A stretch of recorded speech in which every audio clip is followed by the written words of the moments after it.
আজকে আমি বানাবো মালাই চিকেন। চলো তোমাদের সাথেও রেসিপিটা শেয়ার করে ফেলি। ফার্স্ট এই টক দইটাকে ভালো করে ফেটিয়ে নিতে হবে 2 চামচ চিনি দিয়ে।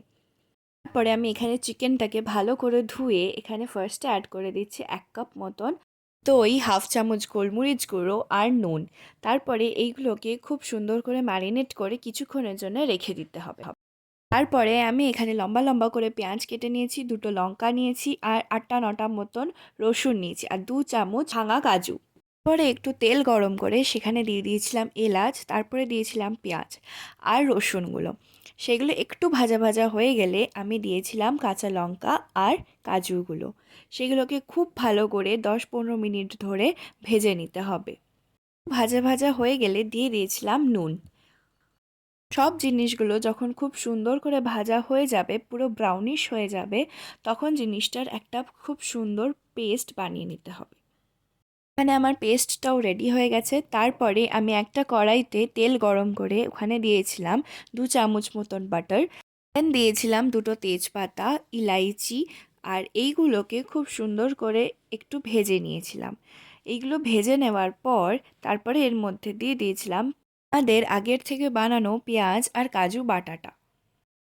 বাটাটা দেওয়ার পরেও খুব ভালো করে কিছুক্ষণের জন্যে জিনিসটাকে ভেজে নিতে হবে, যতক্ষণ না জিনিসটা নিজের কালারটা চেঞ্জ করছে। কালার চেঞ্জ হতেই ম্যারিনেট করা চিকেন যেটা ছিল সেটা আমরা এর মধ্যে দিয়ে দেবো। এটাকেও আমরা খুব ভালোভাবে মিশিয়ে নেব। তারপরে একটু ফুটে আসতেই আমরা এখানে দিয়ে দেবো 1 চামচ জিরে গুঁড়ো, 2 চামচ ধনে গুঁড়ো আর 1 চামচ গরম মশলা গুঁড়ো। এখানেও আমরা নিজেদের টেস্ট অনুযায়ী একটুখানি নুন অ্যাড করব। তারপরে সব কিছুকে খুব ভালোভাবে মিক্স করে কিছুক্ষণের জন্য ঢাকা দিয়ে রেখে দিতে হবে। 10 মিনিট পর যখন এটার থেকে একটু তেল বেরোনো শুরু করবে, এখানে আমরা একটু দই অ্যাড করে দেবো। তারপরে আমি এখানে 2 কাপ দুধ অ্যাড করেছিলাম। দুধটা নিজেদের গ্রেভি যতটা লাগবে ততটাই অ্যাড করবেন। আমরা একটু গ্রেভি বেশি খাই, সেই জন্য আমরা একটু বেশি দিয়েছিলাম। তারপরে এটাকে ভালো করে ফুটিয়ে নিয়ে এখানে দিয়ে দিয়েছিলাম 1 কাপ মতন ফ্রেশ ক্রিম। আবারও সব কিছুকে ভালো করে মিশিয়ে নিয়ে দিয়ে দেবো 1 চামচ কাসুরি মেথি। তারপরে একটু ফুটে এলেই রেডি আমাদের মালাই চিকেন।